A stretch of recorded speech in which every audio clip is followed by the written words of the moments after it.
গাজে সকলোৱে কয় মোৰ যে কিন্তু নাই গাজেকে কাহয়ে নকয় তথাপিও মই অহংকাৰ নকৰোঁ। তোৰ কিয় দাড়ি নাপায় নাপাওঁ কিয় কত বান্দৰ চাৱা খাব নোপোৱা হিংসা কৰে কাৰোবাৰ ধোৱানিৰ ভাত খাইছো বোধ হয়। তই দাসপাইজাৰ কি বান্দৰ চাৱা ধোৱানিৰ ভাত খালে যে দাড়ি নাকাজে নাপাওঁ ইজমৰ শুনা কথা হিংসা কৰে যাৰে তাৰে মুখেৰ পৰা জাকে তাকে শুনি আহিয়ে মৰেতে নকবি এনেই মোৰ মাথা গৰম হৈ আছে। হাই তোৰে আটাই কৈছে দাড়ি নাকাজাই ভাল হৈছে যে চেলুন গীতিৰ দাম কালখান লাৰিলেই 50 টাকা দিবা জাঙিলা স্কুলের বেড়া হয়েছে।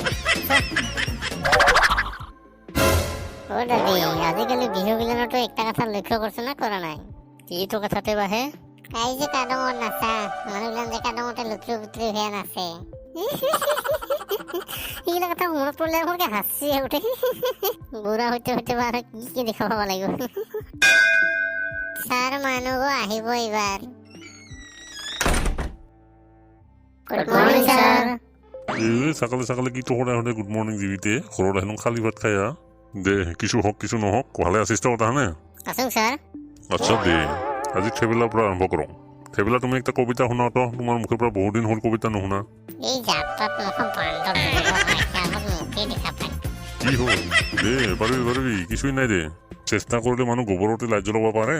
নমস্কাৰ বন্ধু বান্ধৱী গিলান মই আজি আমাৰ স্যাৰেৰ অনুৰোধ মৰ্মে একটা কবিতা আবৃত্তি কৰিব ওলাইছো। কবিতাটি পৃথিবীৰ সবচেয়ে বেশি ডাঙৰ বুক ফেসবুকেৰ পৰা লোৱা হৈছে। কবিতাটির নাম কাই কাক ভয় করে লিখিছে মার্কস জুকারবার্গে। ওই জেলটো বুড়ার বেটা মার্কস জুকারবার্গে তো একা কবিতা কেনকে লিখিলো ওই দেখুন আমার একা ভাষা নাপায় কি স্যার ফেসবুক খান তো মা কাই জুকারো না কাই লিখিছে তাই ওরে একটা সেক্টর পাইছেন মই আচ্ছা দে কাই কাক ভয় করে কুলুঙায় ভয় করে নিহুতক নিহুতে ভয় করে নাকারক নিহুতে ভয় করে নাকারক নাকারে ভয় করে কুকুরক কুকুরে ভয় করে আপা মানুষ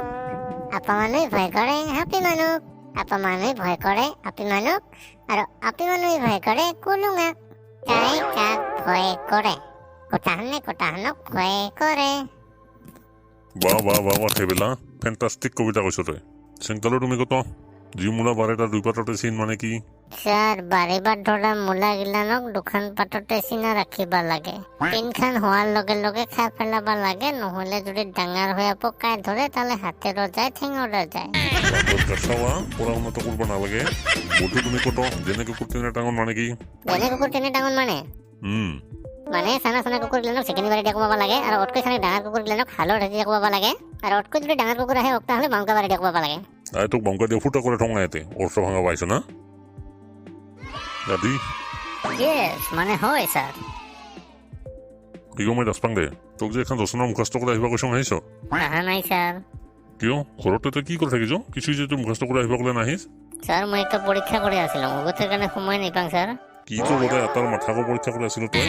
বুঝবুঝিব সময় পোৱা নাই কতো তই কি পৰীক্ষা কৰে আসিল স্যাৰ কি বুঝিবি মই একটা ডাঙৰ পরীক্ষা করে আসুন নহয় কুকুরের ভোগ জোখা যন্ত্র একটা বানাবার কারণে চেষ্টা করে আসুন স্যার। কুকুর গিলানক যে একটু ভোগ লাগে না কোনকো কুকুরক কত সঙ্গত কতখান ভোগ লাগে ওগুলোতে পরীক্ষা করার যন্ত্র বানাবা খুঁজে আসুন স্যার। বাহ এবার তুই বিজ্ঞানী হবি তাহলে ভালে হব আমি দাদির ঘৰত চাকৰি পাম হয় স্যাৰ ওগতেৰ কাৰণে একটা খানিখানি কৰে চেষ্টা কৰে আসুন। এই যন্ত্ৰকে আবিষ্কাৰ কৰিবাৰ কাৰণে আমাৰ ঘৰত একটা কুকুৰ বহিছিল মই এই কুকুৰগুটক মই ছোট্টৰ পৰা ব্ৰইলাৰ মুৰগিৰ হাড় খুৱাইতে খুৱাইতে ডাঙৰ কৰে লৈছিলাম নাম থৈছিলাম তাৰ কুৰু। মই যদি কুৰু কৰে ডাকাং ওই তাৰ য'তে নাথাকক মোৰ ওচৰত দাউৰিয়া আহিবই। কুকুৰগুটোৰ মানে বিৰাট ভোক আছে কতখান খাবা দিস দেখ ওর মানে ভোক নাপলাই কি সেই ভোক লাগে থাকা কুকুরগুটক একদিন মই কৰিলুং কি কটাই মানে ভাত ঠাত যোগাৰ করিয়া কুকুরগুটক ডাকে এনে খাবা দিলাম খাবার ধরিছে কো মাছুক পিঠিত একটা ডাং তার পরীক্ষা আরম্ভ হয়েছে মাজত কথা নকবি ও মই কি কে আছিল মোরা পাহৰিলুং কি তাকে আনিয়ে ডাং দোৱা মুখখন ভাল কৰ। দ্বিতীয় দিনা কুকুৰক কিন্তু মোৰ ওচৰত ভালেখন আহা নাছিল মই গোটাই ভাত চাত যোগাৰ কৰিয়া জেলা ডাকাই লওঁ লাহে লাহে লাহে লাহে লেটুডাল তলত পৰি চিঞৰ কৰি মানে আহিল ওচৰত আহিয়ে ভাত খাবা ধৰছে কওঁ মাছুং এটা ডাং ওই চোৰটা গাহৰি তুই কুকুৰটা মাৰিবাৰ কাৰণে চাইছ নাকি হেটেৰি কণ্ট্ৰল দাদি কণ্ট্ৰল ধন্যবাদ তাৰ পাছতে দাং পোৱাৰ লগে লগে কুকুৰবোৰ যে কেই কেই কেই কেই কৰি যে দৌৰাই আহিল সিদিনা আৰু ভাতেই খোৱা নাহিল নাহিবতো ডাকে আনাতে ডাঙৰ আহিছে আৰু ক'ত আহিব ইচ্ছা কৰে ডাঙৰ নাইতো স্যাৰ পৰীক্ষাহে চলি আছে ওৰ পাছদিন বিহানে মই সাংকালতে উঠিয়া কুকুৰটোক বিচাৰাং কুকুৰ আৰু নাই ইফালে বিচাৰাং নাই সিফালে বিচাৰাং নাই সেনেকা কৰি বিচাৰতে দেখা পাং খপাৰ ফালে কুকুৰ গো খাৱা নাপায়া ভকে খাকে আছে চেলা কৰে পড়িয়া মই গৰম ভাত ঠাত ৰেডি কৰে হাতত লাঠিডাল লয়া কুড়ুক কৰে ডাকালং ডাকোৱাৰ লগে লগে ওই মোৰ ফালে চাই ভোকটো লাগিছে আহিব খুজিল কিন্তু হাতত লাঠিডাল দেখা পায়া আৰু সেনেকে হৈ ঘুমাই সেই ঘুমোৱা কুকুৰটোক মই আৰু কিছু নকৰিয়া মোৰ ভাত পানী লাঠি অতে থৈয়া মই ৰুমৰ ভিতৰত সোমাই লওঁ ৰুমৰ ভিতৰত সোমাই খাতা কলম লয়া মোৰ পৰীক্ষাৰ ৰিজাল্ট মই লিখি লওঁ ৰিজাল্ট গোটত ইগতে পাইলং যে কুকুৰক যিমান যি ভোগ নালাগক কিয় লাগিলে 10 দিন হৈ নাখোৱা কৰেই থাকক তথাপিও যদি ওই লাঠি দেখা পায় তাহলে ভোগ অটোমেটিক পালে যায় গতিকে কাবাই যদি কুকুৰ পুহিব খুজিছ ভাত পানী নাথাকিলেও ঘৰত যদি এডাল লাঠি থাকে তাহলে কুকুৰ আৰামছে পুহিব পাৰিবি ওই চোৰটা গাহৰি তুই কাক দুৰ্ব কোনোবা আহিছ হা ভাত পানী নাখোৱা কৰি কুকুৰ তোৰ কি আটাৰ মাথা খাই থাকিব হা কুকুৰেতো পৰীক্ষা নহয় তোৰ মাথা তোকে পৰীক্ষা কৰিব লাগিব সেনেকা পাই আছো কৈ বলটো উচেং পালো থেবলা এই আজিৰ পৰা একটা কালত একলাকে বহিব দিবি নহ'লে কটাখানেৰে মাথা নষ্ট কৰি দিব যা ঘৰতে যা আজি আলচি লাগে আৰু এনেকা কৰি মাথা খাৰাপ কৰি থাকিলে